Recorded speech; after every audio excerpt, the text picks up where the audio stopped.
Hello students, welcome back to my YouTube channel Tech of MH. 20 এপ্ৰিলত মেট্ৰিকৰ result ঘোষণা কৰা হ'ব নেকি? বহুতে জানিব বিচাৰি আছে বা বহুতে ইতিমধ্যে সোশ্যাল মিডিয়াত ভিডিও আপলোড কৰি আছে বা বিভিন্ন ওয়েবসাইট বা বাতৰি কাকতত তোমালোকে হয়তো দেখা পাইছা যে 20 এপ্ৰিল তাৰিখে মেট্ৰিকৰ ৰিজাল্ট ঘোষণা কৰা হ'ব। তো অফিচিয়েল খবৰ কি আছে আজিৰ এই ভিডিওত মই তোমালোকক জনাবলৈ চেষ্টা কৰিম।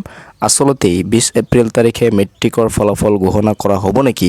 তোমালোকে কেনেকৈ চেক কৰিব পাৰিবা আজিৰ এই ভিডিওটোত জানিব পাৰিবা। ভিডিওটো সম্পূৰ্ণৰূপে চাবা, চেনেলত প্ৰথমবাৰ হ'লে চেনেলটো সাবস্ক্ৰাইব কৰি ৰাখিবা পৰৱৰ্তী ভিডিওসমূহৰ নটিফিকেশ্যন পাবলৈ। তোমালোকে হয়তো বহুতেই জানা এই কথাখিনি যে 20 এপ্ৰিল তাৰিখে মেট্ৰিকৰ ফলাফল ঘোষণা কৰাৰ পূৰ্ণ সম্ভাৱনা আছিল, যেহেতু তিনিটা ডেট দিছিল আৰু তিনিটা ডেটৰ ভিতৰত 20 এপ্ৰিল তাৰিখে মেট্ৰিকৰ ফলাফল ঘোষণা কৰাৰ পূৰ্ণ সম্ভাৱনা আছিল। ইতিমধ্যে বিভিন্ন ধৰণৰ বাতৰি কাকতত বা বিভিন্ন ধৰণৰ ওয়েবসাইট বা ইউটিউব ভিডিঅ'ত তোমালোকে হয়তো দেখা পাইছা ইতিমধ্যে যে 20 এপ্ৰিল তাৰিখে মেট্ৰিকৰ ফলাফল ঘোষণা কৰা হ'ব।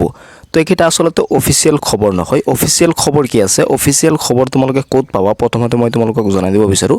অফিচিয়েল খবৰ পাবা সেবাৰ অফিচিয়েল ওয়েবসাইটত, নহলে তোমালোকে মাননীয় মুখ্যমন্ত্ৰী আৰু শিক্ষামন্ত্ৰীৰ টুইটাৰ একাউণ্টত তোমালোকে অফিচিয়েল খবৰ পাবা। ইয়াৰ বাহিৰে বাকি যিকেইটা ওয়েবসাইট বা বাকি যি বাতৰি কাকত আছে তাতহে তোমালোকক আনুমানিক ডেটহে দিব পাৰিব, অফিচিয়েল খবৰ দিব নোৱাৰে। গতিকে অফিচিয়েল খবৰ চেক কৰিবলৈ হ'লে তোমালোকে মোবাইলৰ ব্ৰাউজাৰ ওপেন কৰি ল'বা। মই তোমালোকক দেখুৱাই দিবলৈ চেষ্টা কৰিম। গুগলত আহি সাৰ্চ কৰি তোমালোকে সেৱা বুলি সাৰ্চ কৰাৰ পাছত অফিচিয়েল ওয়েবসাইটটো প্ৰথমতে পাই যাবা। এইটোত ক্লিক কৰি তোমালোকে এই ওয়েবসাইটটোত তোমালোকে আহি যাবা। আহি পালে তোমালোকৰ অফিচিয়েল খবৰ পাবলৈ যদি কালি অৰ্থাৎ 20 এপ্ৰিল তাৰিখে ৰিজাল্ট ঘোষণা কৰে তেনেহ'লে তোমালোকে কেনেকৈ চেক কৰিব লাগিব সেইটো তোমালোকক দেখুৱাই দিব বিচাৰিছোঁ। ইয়াত হয়তো তোমালোকে দেখা পাইছা এটা 3 লাইন মেনু আছে, ইয়াত ক্লিক কৰিব লাগিব। তাৰপাছত ৰিজাল্টছ বুলি এটা অপশ্যন ইয়াত হয়তো তোমালোকে দেখা পাইছা। এই ৰিজাল্টছ অপশ্যনটো তোমালোকৰ ক্লিক কৰিব লাগিব। কৰাৰ পাছত তোমালোকে এনেকুৱা ধৰণৰ ইণ্টাৰফেচ দেখা পাবা। ইয়াত হয়তো তোমালোকে দেখা পাইছা SSLC এক্সামিনেশ্যন ৰিজাল্টছ 2023। তাৰমানে যেতিয়া 23ত ৰিজাল্ট ঘোষণা কৰিছিল তেতিয়া এনেকুৱা ধৰণৰ নটিফিকেশ্যন আহিছিল, আৰু যদি 24ৰ ৰিজাল্ট কালি ঘোষণা কৰে তেনেহ'লে ইয়াতেই তোমালোকে নটিফিকেশ্যন দেখা পাই যাবা, আৰু এইটোৱেই হ'ব অফিচিয়েল খবৰ।